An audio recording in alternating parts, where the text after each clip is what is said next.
So what is Scratch? Scratch is a visual programming language. It basically teaches you the concepts of programming and allows you to very easily make games. It's kind of geared towards kids, but adults can use it too to get you started in programming. It is a free program under a GPL license put out by MIT, and their website is scratch.mit.edu.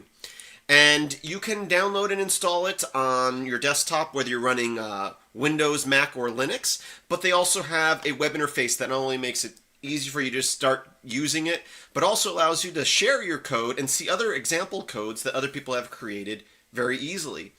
But today we're just going to use the web interface to keep things simple. So here we are. Again, it's scratch.mit.edu, and we're going to click Try It Out. And here is the web interface. So I'm going to go ahead and just close this little tab off to the side here by clicking the X. But what we have here is we have our game off here on the left. And then down at the bottom we have two things here. You can have different stages, which is basically your background. Think of them as like levels. But then you can have different sprites. Sprites are 2D characters in games. And you can have more than one character, whether it be your player and objects they collect, or enemies that they attack or get attacked. And you can have multiples of those there. And you select them down here, and we'll get more into changing those later. And then over here, when you have a sprite selected, such as our cat right here, which is the default, you have three tabs up here. You have scripts, where you actually create your program with these blocks, which is what we're going to be doing today. Costumes, which is you can change how the character looks or create animations for it. And then sounds, so that your character can make sounds. But real simply today, we're going to work on some basic movements. So make sure you have your cat selected here, so you can see it's outlined by the blue box. And then over here, under scripts, we have multiple categories.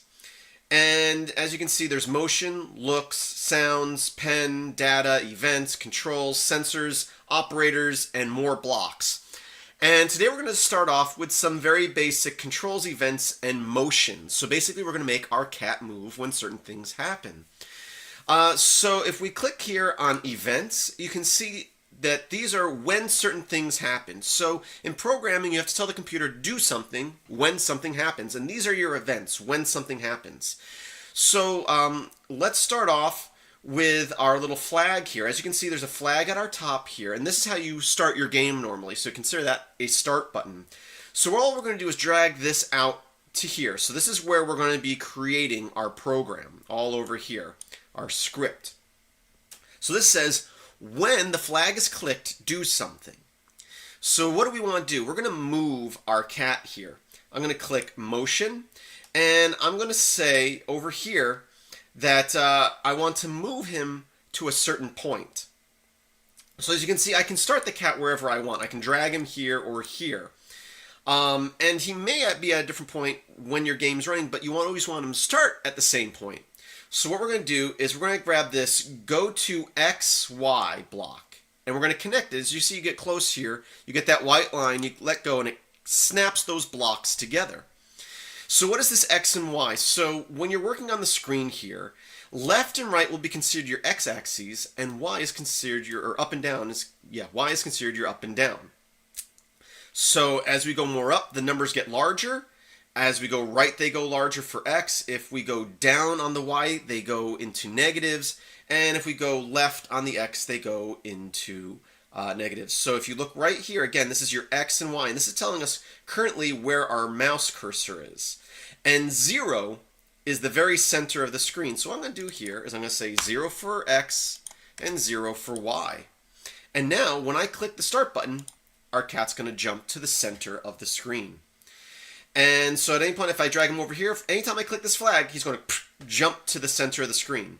If I wanted him to jump someplace else, let's say I wanted him to start up here, I can figure out where that is by looking where my mouse cursor is. Again, looking at the numbers right here as I move my mouse cursor. And you can see if I wanted him to be right about here, it'd be about negative 150 and positive 145. So I'm just going to do negative 150 for X.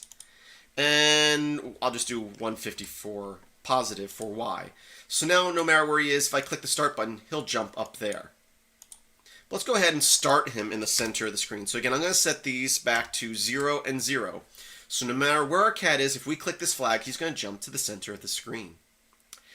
Now, we can have him jump to someplace else after that, although if I put another block, let's say this block here, to the negative 155 and positive 150, or negative 150 and positive 150, I'm going to click start here. Even if he's over here, if I click start, it kind of looks like he just jumps right there. And that's because computers are so fast. What's really happening is he's jumping to the center of the screen, then up there, but he's doing it so fast that we don't see it. How do we create it so we can see the motion? We want to see the cat moving. Well, we can disconnect this block and just get rid of it. And what we can do now is we have this glide to box. So it says glide 1 second to a position. So what I'm going to do is I'm going to put this, connect this here, and I'm going to set this to the numbers that we had before, negative 150 for X and 150 for Y. And so now when I click start, so even if the cat's over here, what's going to happen, he's going to jump to the center of the screen, he's going to jump to 0, 0, and then he's going to take 1 second to move to the next spot. So watch. There we go. And every time I click start, he's going to jump to the center and glide to that spot. And how fast he moves is how fast you say here. So it takes him 1 second. So if we want him to go slower, we're going to say, let's take 3 seconds. Now, if I hit start, he jumps to the center and slowly moves to that position. If we want him to go faster, we can do a fraction of a second. So I can say 0.1 second. So it's going to be real fast. He's going to jump to the center of the screen and glide up to the side of the screen there. So let's set it back to 1 second here. And what we can also do is we can actually connect a few of these in a row. And I'm going to set the last one to 0, 0. So that way he always ends up at the center of the screen again. And then I'll just set this to another number. I'll say 25 for X, and I'll say negative 200 for Y. And now, no matter where he is on the screen, if we click start, he's going to jump to the center. He's going to make a triangle, basically, and end up at the beginning of the screen again. So I can click that again, and every time he will do that. So that is a very basic look at some basic movements. In the next video, we're going to look at actually controlling him with our mouse and or keyboard. We'll probably start off with the keyboard and then move on to mouse so that we can actually control our character rather than have preset movements for him. So I hope that you enjoyed this video. I hope that it was simple enough for you. I look forward to showing you more. And by the end of this, we're going to have a very simple little spaceship game we're going to make. Or something along those lines. We'll see where we go. I do thank you for watching. Again, Scratch can be found at scratch.mit.edu, and right away you can just go there and start using it on your desktop computer. And also, if you enjoyed this video and want to see more of my videos, you can check out my filmsbychris.com. That's film